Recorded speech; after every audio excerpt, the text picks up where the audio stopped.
Paano ito nagana?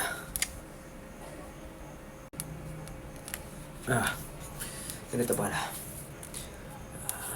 Ako may inyong naririnig na nakikita? Sige. Okay.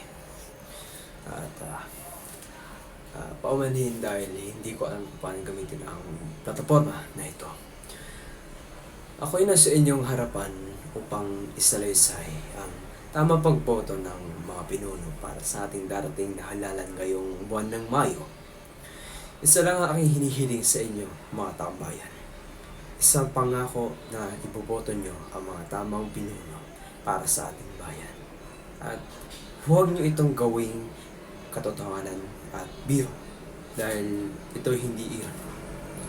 At nasa inyong kamay ang ating kinabukasan at ang magiging resulta.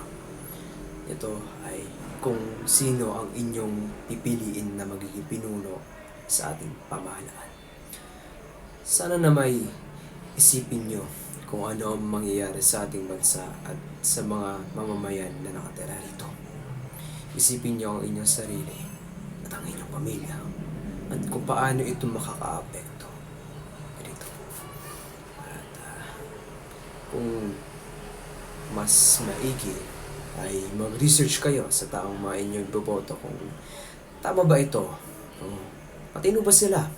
At pasensya na sa word, pero sana hindi sila kurakot. Muli, ako si Juan de la Cruz, nagsasalaysay ng tamang pagboto ng pinuno sa ating darating na halalan.